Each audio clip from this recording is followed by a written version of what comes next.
the world, shrouded in darkness. The darkness we see is not merely the absence of light, but a profound shadow cast by the weight of human sin, a separation from the light of God. Yet, in the midst of this darkness, a Savior emerges, Jesus Christ, the light of life, stepping into our brokenness to bring salvation. Nikmati penjelasan dari hambanya yang menyampaikan firman Tuhan hari ini. Dan jangan lupa subscribe, like, komen, dan share. Terima kasih. Injil Lukas pasal 19 ayat 1 sampai ayat 10. Saya tahu cerita ini ya sudah menjadi ayat emas buat kita. Mungkin sudah menjadi ayat hafalan karena cerita ini cerita anak sekolah minggu ya. Sering kita bawakan di sekolah minggu, tapi tidak mengapa. Kita sama-sama kembali belajar firman Tuhan dalam Lukas pasal 19 ayat 1 sampai ayat 10. Sama-sama kita baca firman Tuhan ini. Saya baca ayat ganjil, Bapak Ibu baca ayat genap, dan ayat terakhir kita baca bersama-sama. Sakius. Yesus masuk ke kota Yeriko dan berjalan terus melintasi kota itu. Itu ada seorang bernama Sakius, kepala pemungut cukai, dan ia seorang yang kaya. Ia berusaha untuk melihat orang apakah Yesus itu, tetapi ia tidak berhasil karena orang banyak, sebab badannya pendek. Maka bergerak ia mendahului orang banyak, lalu meminta sementara untuk melihat Yesus yang akan lewat situ. Ketika Yesus sampai ke tempat itu, ia melihat ke atas dan berkata, Sakius, segeralah turun, sebab hari ini aku harus menumpang di rumahmu. Lalu Sakius segera turun dan menerima Yesus dengan sukacita. Tetapi semua orang yang melihat hal itu bersungut-sungut, katanya, ia menumpang di rumah orang berdosa. Tetapi Sakius berdiri dan berkata kepada Tuhan, Tuhan, setengah dari duitku akan kuberikan kepada orang miskin, dan sekiranya ada sesuatu yang kuperas dari seseorang, akan kukembalikan 4 kali lipat.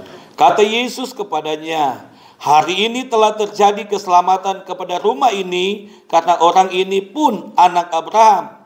Sebab anak manusia datang untuk mencari dan menyelamatkan yang hilang. Puji Tuhan.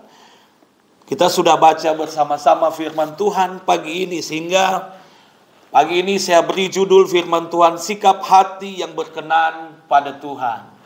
Sikap hati yang berkenan kepada Tuhan. Kita sudah membacakan perikop ini, satu perikop yaitu Lukas 19 ayat 1 sampai 10. Kalau kita belajar bersama-sama dalam ayat ini berbicara tentang Sakius yang biasanya kita kenal dengan pemungut cukai. Orangnya pendek dan memanjat pohon saat melihat Yesus. Tapi sesuatu perubahan yang luar biasa terjadi saat dia bertemu dengan Yesus. Begitu juga dengan kita, amin.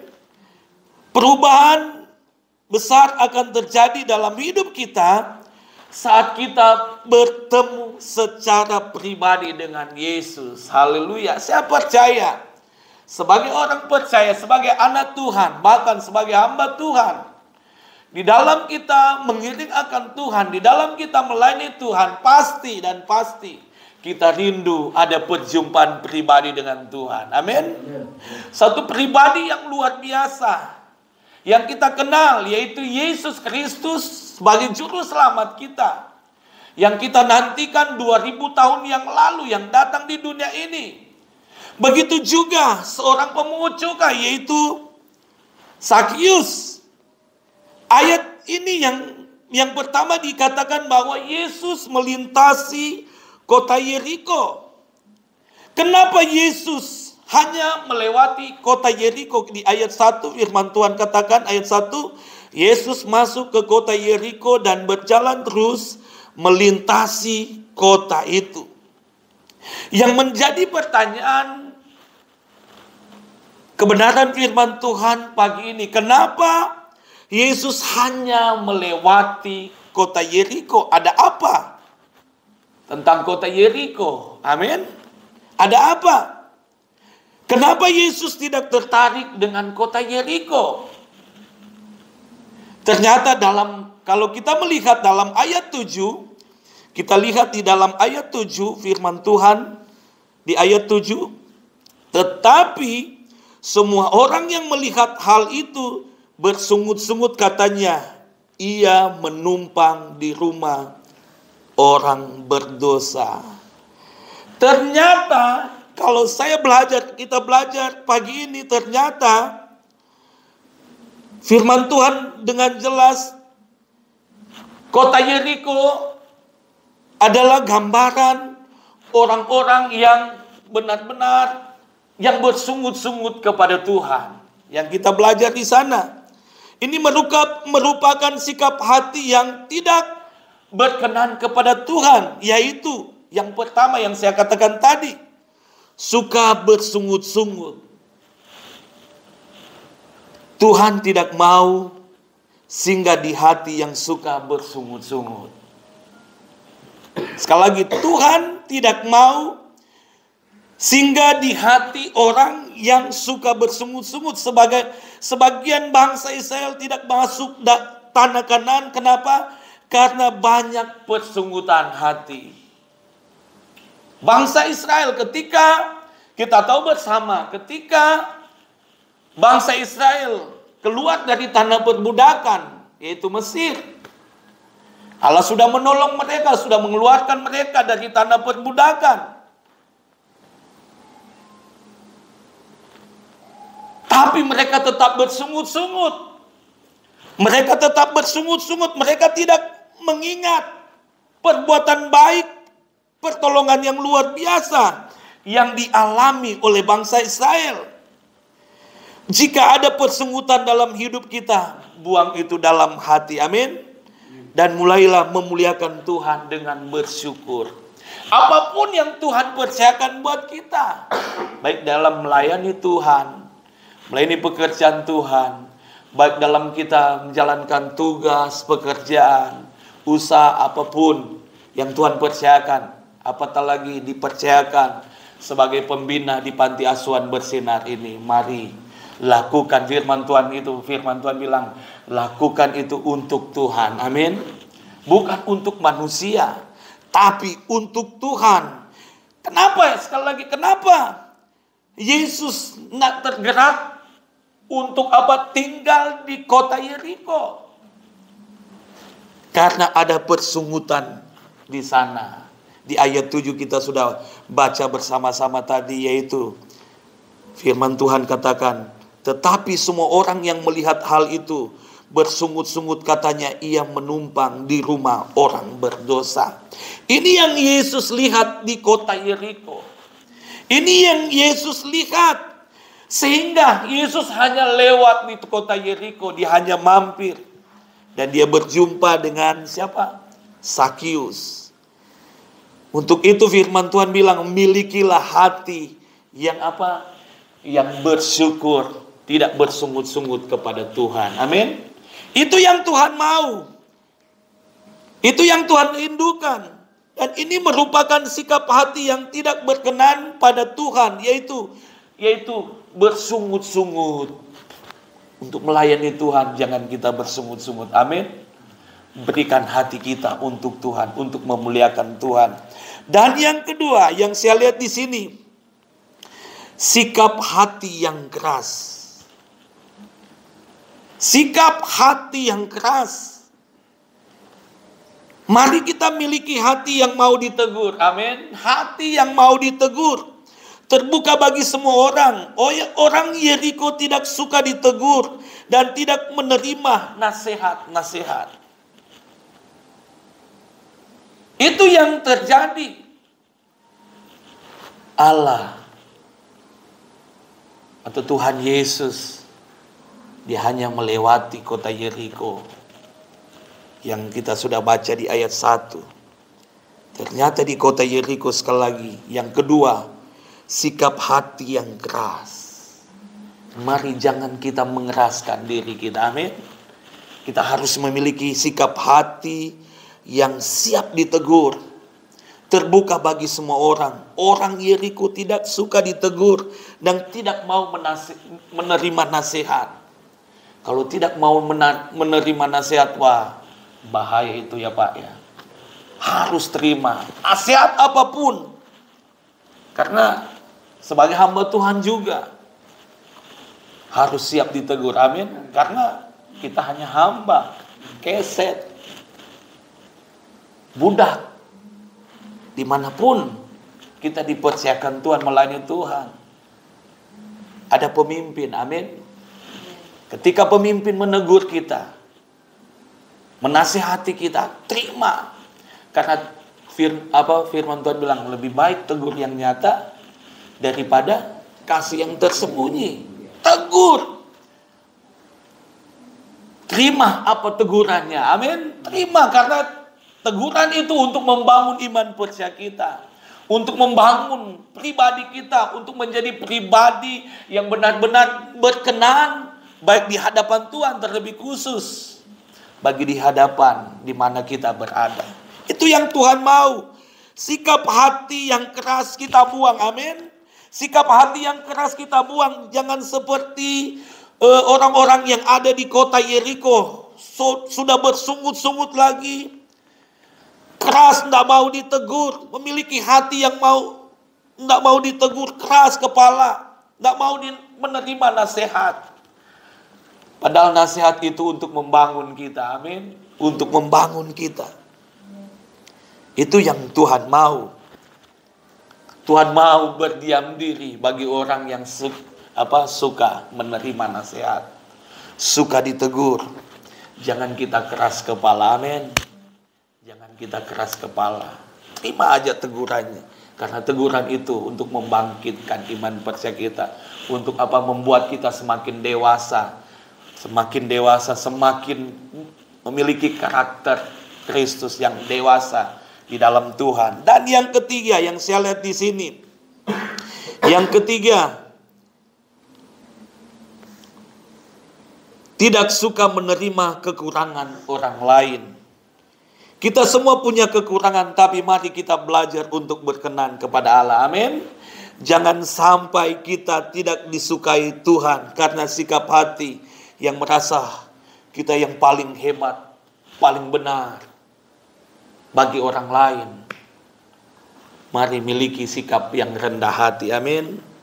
Tidak suka menerima kekurangan orang lain. Itu bahaya. Tidak suka menerima kekurangan orang lain. Dalam kami melayani Tuhan ini, kesaksian yang luar biasa kami alami. Itu kami harus juga sampaikan sama jemaat. Ada jemaat ya, kalau mau bilang kayaknya rohaninya, wah mantap kali. Orang kalau kita bilang mantap kali ini. Tapi untuk untuk melakukannya, wah banyak protes. Nggak mau ditegur. Wah, kebanyakan main belakang. Nggak suka ditegur. Kadang suka bikin-bikin. Kadang ketika mau didoain tiba-tiba rubuh. Kayak setiap saya doain seperti itu. Ternyata firman Tuhan bilang, buah jatuh tidak lari dari pohon.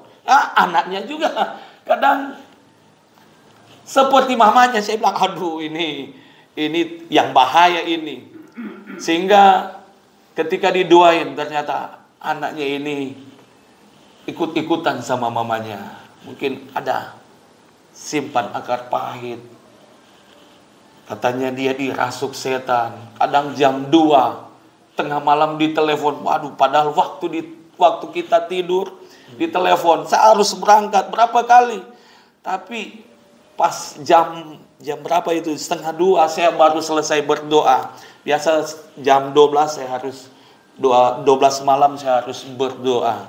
Minta benar-benar perlindungan kekuatan dari Tuhan. Karena dalam pelayanan banyak serangan-serangan di udara mengganggu pelayanan.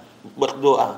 Tiba-tiba selesai, saya nggak tahu, 1:30 saya sudah selesai berdoa. Saya nggak tahu pujian penyembahan saya harus bawa.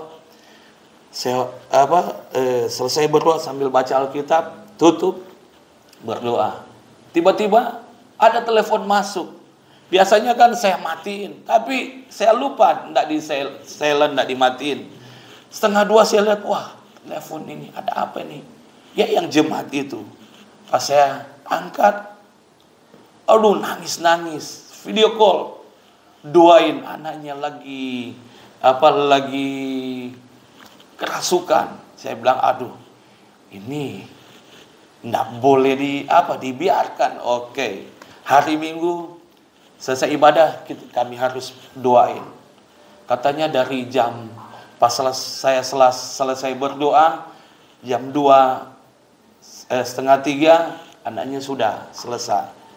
Pas hari Minggu saya harus datang, selesai ibadah datang doain dia. Saya bilang, wah ini setan ini main-main, ini setan benaran atau setan jadi-jadian ini. Saya bilang, wah ini bahaya ini. Akhirnya sudah saya doain sampai istri saya ditendang. Wah saya bilang, jemaat mulai pegang. Saya tanya, ini kamu setan dari mana? Wah setan dari Toba. Waduh bahaya ini. Saya bilang, enggak benar ini. Saya tanya, biasa setan suaranya lain kan? Ini suaranya dia. Saya bilang sama jemaat saya, tolong ambil minyak. Ambil minyak, saya doain.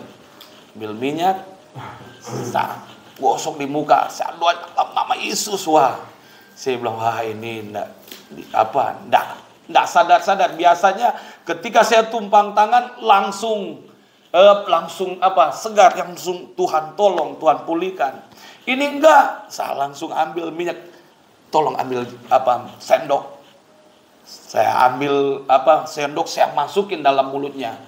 2 sendok, 3 sendok. Saya lihat pas saya masukin sendok, tiba-tiba ini anak ini langsung lihat saya. Saya bilang, ini enggak.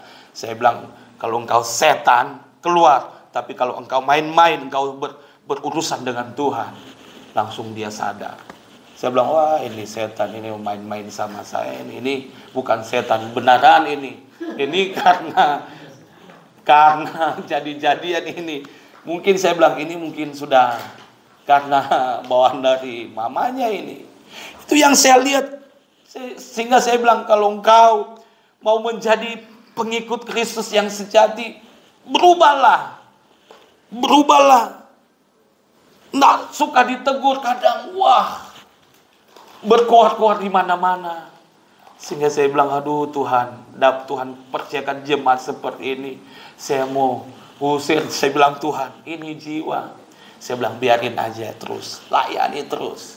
Karena satu kepercayaan ini yang saya bilang, tidak suka menerima kekurangan orang lain, tidak suka ditegur. Untuk itu firman Tuhan bilang, jangan sampai kita tidak disukai Tuhan. Amin. Karena sikap hati yang merasa kita yang paling hebat, paling, kata firman Tuhan, paling benar, atau sikap hati yang angkuh dan sombong, Tuhan bilang lepaskan itu. Amin. Karena kita ini hanya, firman Tuhan bilang, manusia biasa, tidak punya kehebatan, tidak punya kekuatan apa-apa. Kekuatan yang kita miliki ini adalah milik Tuhan semuanya. Dan kita harus kembalikan untuk siapa? Untuk Tuhan. Memuliakan, membesarkan nama Tuhan. Jangan kita menyombongkan diri. Amin. Tidak suka menerima kekurangan orang lain. Mari. Tuhan tidak mau itu. Tuhan mau siapapun dia. Saya tidak pernah membandingkan entah dia jemaat miskin, jemaat kaya. Karena ada kan, ya maaf, ada kan hamba Tuhan. Saya dulu pernah praktik di daerah Kalimantan. Kadang pendeta ini, dia kalau orang kaya, wah dia yang besuk. Karena wah pasti kan. Ya. Tapi kalau orang miskin, dia suruh pengerja. Saya bilang, aduh. Akhirnya di pelayanan saya tidak mau seperti itu. Saya bilang, kadang ada ada jemaat simpatisan, orang beradalah, telepon tengah malam. Wah, saya bilang, wah nanti besok. Saya bilang besok jangan cuman karena harta kita pergi. Ada seperti itu banyak. Saya bilang, wah orang yang berduit kita cepat banget. Wah langsung, bagaimana? Nah, berangkat. Tapi orang yang sederhana suruh, tolong ya. Kalau jematannya bilang, om lagi keluar atau lagi sibuk berdoa, aduh saya bilang, wah, ini yang saya lihat, wah luar biasa. Kadang membanding-bandingkan orang kaya dan orang miskin. Tuhan bilang sama, amin. Mau dia kaya, mau dia miskin, Tuhan bilang sama. Firman Tuhan bilang, mari kita sebagai hamba Tuhan, layanilah orang-orang siapapun dia, Tuhan kita layani dengan benar, amin. Karena itu satu kepercayaan yang luar biasa. Kadang pelayanan jemaat yang walaupun baru, jemaat simpatisan, orang yang artinya tidak punya apa-apa, jauh, karena jiwa kami harus pergi melayani. Kadang dia tinggal daerah kampung Sentul belakang, suami istri sama si kecil yang baru ini, kami harus berangkat motor. Jiwa, karena jiwa. Tuhan tidak lihat dia kaya, Tuhan dia tidak lihat miskin. Kami layani Tuhan. Karena firman Tuhan bilang, upahmu besar di sorga. Amin. Mungkin di dunia ini melayani Tuhan menderita. Kadang saya bilang, oh Tuhan, bisa aja Tuhan kok jiwa jauh miskin lagi. Kenapa Tuhan persiakan? Tapi kami tidak layani saja. Karena itu pekerjaan yang mulia. Amin. Layani saja, tidak membandingkan engkau dia orang kaya, orang miskin, kami bikin sama. Karena itu satu kepercayaan. Untuk itu mari firman Tuhan bilang, sebagai orang percaya, sebagai anak Tuhan, jangan sampai kita tidak disukai oleh Tuhan. Amin. Mari, kalau kita mau disukai oleh Tuhan, jangan kita bandingkan orang miskin, orang kaya sama. Amin. Layani Tuhan dengan segenap hati. Itu yang Tuhan lihat. Tuhan lihat Daud, karena Daud hidup berkenan di hadapan Tuhan. Tuhan lihat hati Daud yang sungguh-sungguh melayani Tuhan. Amin. Kadang orang melihat mungkin kami hamba Tuhan, ya masih perintisan waktu awal kami melayani. Wah, mungkin mereka lihat tempat kami kecil, banyak gembala-gembala, pendeta lihat, wah kayak tidak ada apa-apa. Kadang mereka anggap kami ya tidak ada apa-apa, hamba Tuhan kecil. Tapi Tuhan tidak melihat itu. Tuhan melihat hati yang sungguh-sungguh melayani Tuhan. Amin. Hati yang terbuka untuk terus melayani Tuhan. Yang keempat yang saya lihat di sini, kenapa Yesus hanya melewati kota Yeriko? Dia tidak mampir, dia tidak bertahan tinggal di kota Yeriko. Yang keempat, suka menyimpan kesalahan orang lain. Jangan kita suka menyimpan kesalahan orang lain. Amin. Jangan sampai.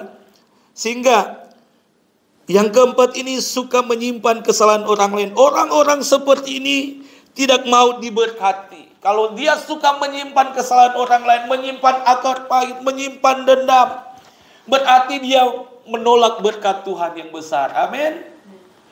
Menolak berkat Tuhan. Untuk itu firman Tuhan bilang, jangan menyimpan kesalahan orang lain. Jangan menyimpan akar pahit, menyimpan dendam. Mari, Tuhan mau kita harus terbuka. Ketika Yesus berjumpa dengan Sakius, Tuhan bilang, Sakius turun, aku mau menumpang di rumahmu. Sehingga dari situ Sakius menyadari, dia terbuka, dia bilang, Tuhan, semua yang mungkin ada yang saya peras, ada yang saya ambil, saya kembalikan semua itu. Dia mau hati yang terbuka. Amin. Jangan kita menyimpan kesalahan orang lain. Orang yang seperti itu sekali lagi tidak mau diberkati. Berilah pengampunan, karena ini akan menimbulkan akar pahit kalau kita menyimpan Firman Tuhan bilang suka menyimpan kesalahan orang lain. Tuhan mau kita harus terbuka. Mari kita belajar untuk mengampuni. Amin. Mengampuni. Kami belajar melayani Tuhan, belajar mengampuni. Walaupun banyak orang menyakiti kami. Kadang kami yang benar disalahin. Akhirnya kami harus berdoa biar Tuhan yang tahu. Kami mulai bangun hubungan lebih dekat dengan Tuhan, lebih erat dengan Tuhan. Sehingga ketika orang-orang yang benar-benar menyakiti kami, mungkin mereka menganggap mereka yang benar, Tuhan bawa mereka untuk melihat mana yang benar-benar, yang benar melakukan firman Tuhan, dan mana yang benar-benar tidak melakukan. Ada perbedaan kata firman Tuhan. Amin. Saya tidak mengekspos pelayanan kami di bahkan tempat yang baru. Tiba-tiba teman-teman yang di sekitar datang di tempat kami. Semua, wah, ternyata saya bilang, wah, itu bukan satu kebanggaan buat kami. Yang menjadi kebanggaan kami ketika kami masih ada di dalam Tuhan. Tempat itu cuma kepercayaan. Saya bilang, tempat itu cuma kepercayaan. Tuhan cuma percayakan. Satu waktu firman Tuhan bilang, kalau kemah di dunia ini akan dibongkar, Tuhan sudah menyediakan tempat di sorga. Amin. Sekali lagi, tempat yang Tuhan percayakan buat kami itu cuma kepercayaan yang Tuhan berikan. Dan satu kepercayaan yang Tuhan berikan, kami harus melayani Tuhan. Untuk apa? Untuk membawa banyak jiwa datang kepada Tuhan. Kami tidak seperti orang suka besuk-besuk jemaat. Berdoa karena jemaat itu Tuhan punya. Tiba-tiba mulai datang satu-satu. Kemarin tiba-tiba ada 3 keluarga datang dari perumahan lain. Tahu dari mana? Cuman nanya-nanya di perumahan ini, ada gereja enggak sini? Saya bilang, waduh, orang sini, orang perumahan bilang tempat kami gereja. Padahal saya tidak pernah bilang itu gereja. Saya hanya bilang itu rumah doa. Tapi mereka tanya, di mana ada pendeta di sini? Oh, gereja di blok L8 nomor 1. Mereka datang. Wah, tiba-tiba saya lagi nyapu pagi-pagi hari Minggu, bersih-bersih sebelum beres-beres tempat ibadah. Datang motor, 3 motor. Om, ini gereja ya? Wah, saya bilang, gereja. Oh iya, saya langsung bilang. Soalnya kami nanya di security, katanya di sini. Tanya lagi pas masuk. Mereka bilang ini gereja. Wah, saya enggak bilang gereja ya. Ini rumah Tuhan. Ini rumah doa. Karena kalau di daerah sini kan, kita tahu kalau bilang gereja pasti, wah, kita nggak tahu pasti jadi masalah besar. Karena hanya gereja yang punya IMB yang sudah ada IMB sudah bilang gereja, tapi ini rumahan. Tapi biarlah mereka yang tahu. Amin. Kami tidak pernah expose itu, tidak pernah orang-orang yang lihat. Saya bilang itu ketika kita murni melayani Tuhan. Amin. Mengampuni orang-orang yang bersalah. Itu yang kami doa, Tuhan, ampuni mereka Tuhan. Sebagaimana firman Tuhan bilang, Tuhan berkata ketika dia terpaku di kayu salib, ampunilah mereka sebab mereka tidak tahu apa yang mereka perbuat. Walaupun mereka sudah tahu apa yang mereka perbuat, tapi mereka Tuhan terus bilang ampuni. Itu yang kami lakukan di dalam melayani Tuhan. Ampuni, ampuni, ampuni, ampuni. Kalau perlu firman Tuhan bilang 70 kali 7 kali 7. Terus mengampuni, amin. Itu yang kami lakukan dalam pelayanan. Untuk itu firman Tuhan bilang jangan suka menyimpan kesalahan orang lain. Itu yang menghalangi berkat Tuhan. Itu yang menghalangi kita tidak melihat mujizat Tuhan. Kami dalam proses, tidak gampang, 10 tahun kami proses yang luar biasa. Dalam pelayanan, dalam rumah, sampai banyak pendeta datang di tempat waktu kami pelayanan. Wah, gubuk katanya, wah, Katanya ada kayaknya Tuhan tidak pakai katanya kami. Wah, karena pelayanan kami rumah, kontrakan di rumah perumahan, rumah kecil. Ada pendeta datang, dia harus ngomong begini, kamu tidak diberkati ya? Aduh, dalam hati kecil saya, puji Tuhan, puji Tuhan. Tapi pas 10 tahun kemudian proses. Kalau bangsa Israel 40 tahun. Coba kalau Tuhan proses 40 tahun, mungkin saya tidak ada di sini. Amin. Ini 10 tahun Tuhan proses. Cuma hidup dengan pelayanan kecil, tidak digaji. Tapi kami terus bertahan sehingga istri saya bilang, pulang saja ke Manado. Saya bilang, kamu yang pulang, saya tetap di sini. Saya mau melayani Tuhan. Saya mau melayani Tuhan. Kamu yang pulang. Saya tetap bertahan. Kalau saya pulang, mungkin saya mau seperti Yunus, dibuang ke laut. Saya bilang sama istri saya mau tetap bertahan.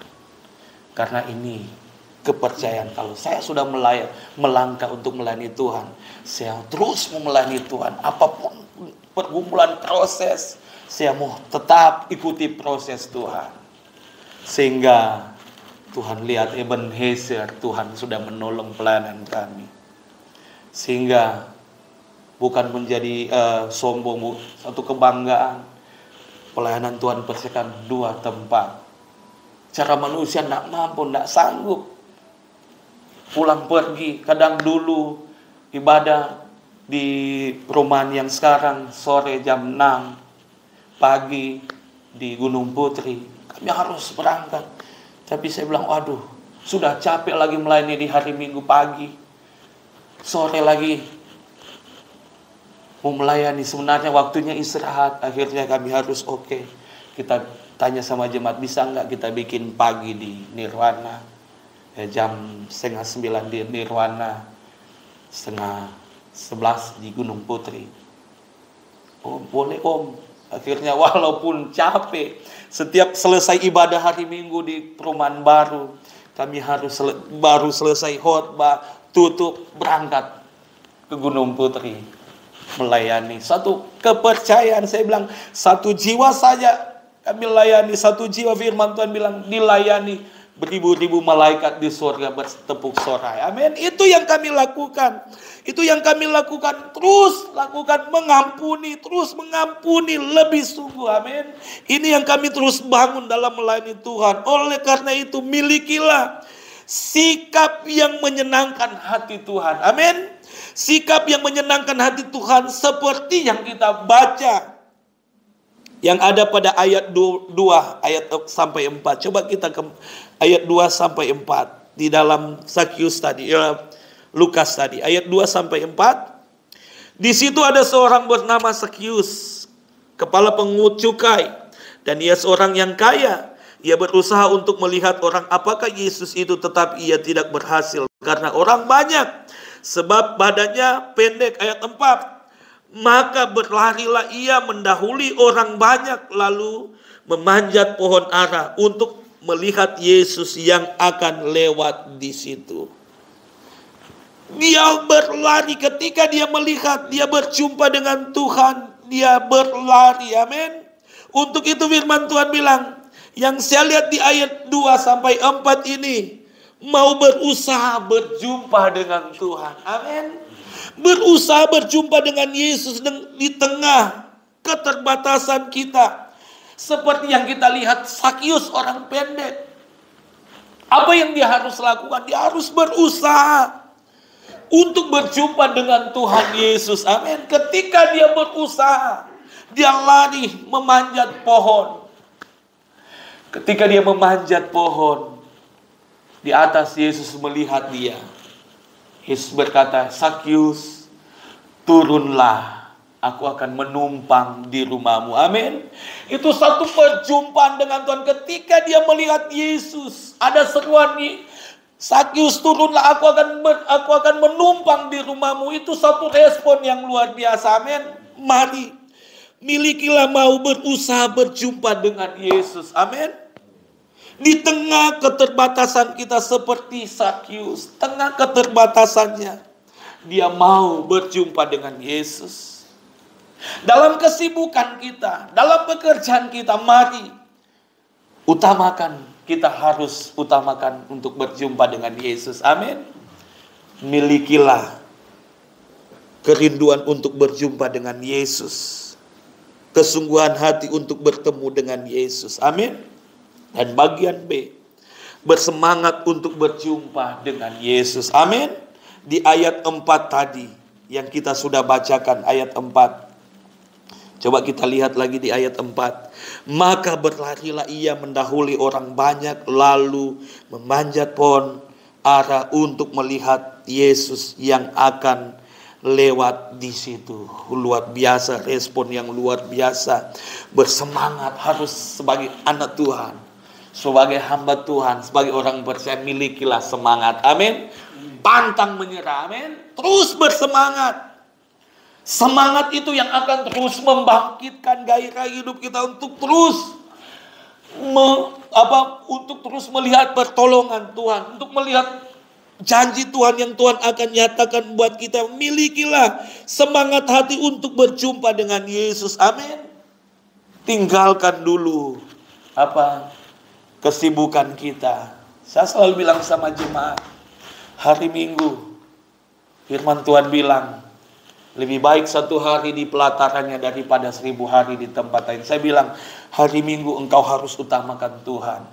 Karena engkau sudah diberkati Tuhan. 6 hari engkau bekerja. Senin, Selasa, Rabu, Kamis, Jumat, Sabtu. Hari ke-6 firman Tuhan bilang hari Sabat, hari kudusnya Tuhan. Mari kita harus kuduskan hidup kita untuk datang beribadah kepada Tuhan. Itu hari yang mulia yang Tuhan mau kita lakukan. Karena firman Tuhan bilang ibadah itu sangat mengandung janji, mengandung berkat. Ketika kita utamakan Tuhan, miliki semangat untuk berjumpa dengan Yesus, beribadah. Ibadah, sekali lagi, ibadah itu sangat penting. Saya selalu bilang sama jemaat, jangan tinggalkan persekutuanmu dengan Tuhan. Amin. Jerih payahmu tidak akan sia-sia.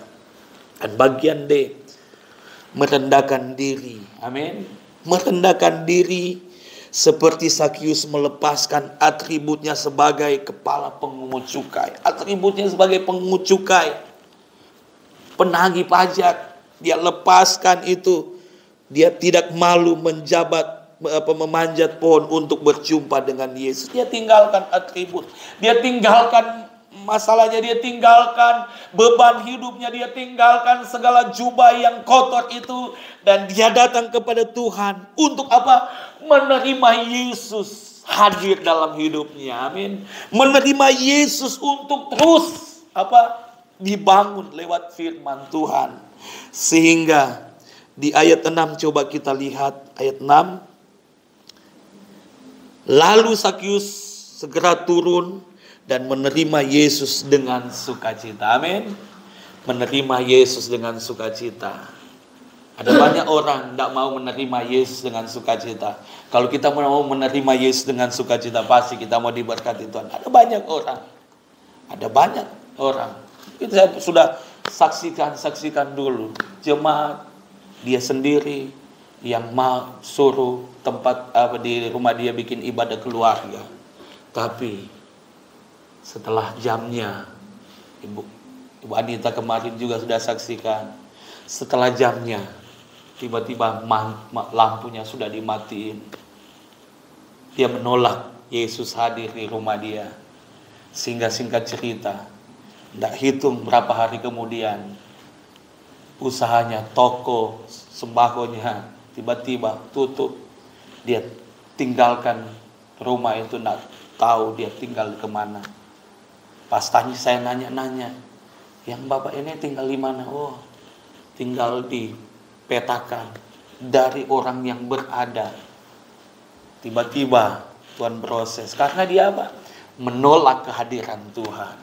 Dia menolak berkat Tuhan. Untuk itu jangan sampai kita menolak hadiran Tuhan dalam hidup kita. Amin. Mari bangun terus persekutuan kita dengan Tuhan. Hadirkan Tuhan dalam kehidupan kita, dalam rumah tangga kita, dalam pekerjaan kita, dalam usaha kita, dalam pelayanan. Mari hadirkan Tuhan. Bangun persekutuan dengan Tuhan. Kami terus bangun dengan Tuhan, karena itu satu nafas hidup dengan Tuhan, berdoa, menyembah, berdoa. Itu yang kami lakukan dalam melayani Tuhan. Berdoa. Kami hadirkan Tuhan dalam pelayanan, dalam rumah tangga, dalam aktivitas kami. Sebelum kami keluar dari rumah, kami harus dulu berdoa, memuji, menyembah Tuhan, berdoa. Kalau sudah keluar dari rumah, sudah enteng, senang, sukacita. Tapi kalau belum berdoa, tiba-tiba keluar dari rumah, ketemu teman, kayaknya sesak, kayaknya tidak ada damai sejahtera. Tapi ketika kami sebelum keluar, nyanyi satu dua pujian, berdoa, keluar, Tuhan tolong, Tuhan kasih sukacita.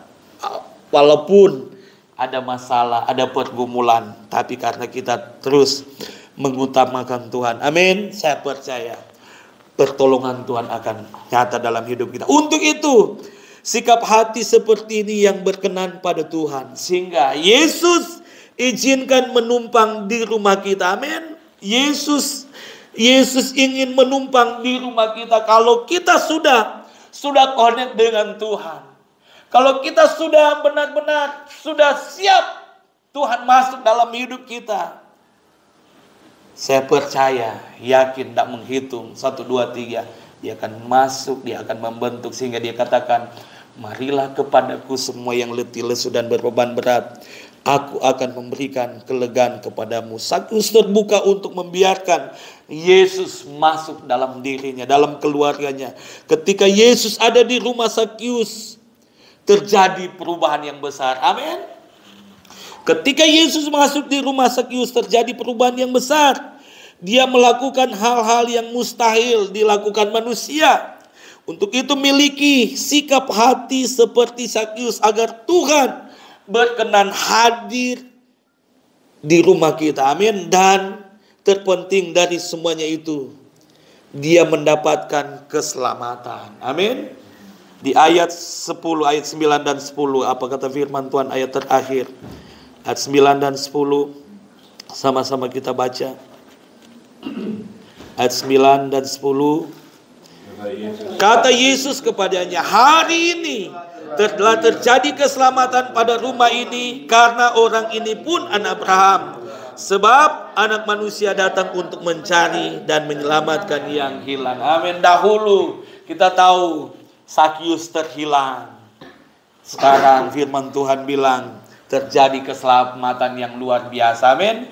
Karena dia mau menerima Yesus hadir dalam keluarganya. Karena Sakyus mau. Banyak orang tidak mau kehadiran Tuhan Yesus dalam keluarganya, dalam rumah tangganya. Sehingga Yesus juga tidak mau hadir. Kalau dia tidak mau Yesus hadir, Yesus juga. Ya, untuk itu mari buka hati kita. Izinkan Yesus berkarya dalam hidup kita. Amin. Apapun masalahmu, apapun masalah kita, pergumulan dalam pelayanan, dalam rumah tangga, pekerjaan, mari miliki hati yang rindu berjumpa dengan Tuhan. Amin. Ada perjumpaan, ada perubahan yang luar biasa. Dan ada mujizat, ada berkat. Amin. Ada berkat yang Tuhan akan persiapkan kepadanya. Sehingga firman Tuhan bilang, kata Yesus kepadanya, hari ini telah terjadi keselamatan kepada rumah ini, karena orang ini pun anak Abraham. Amin. Kita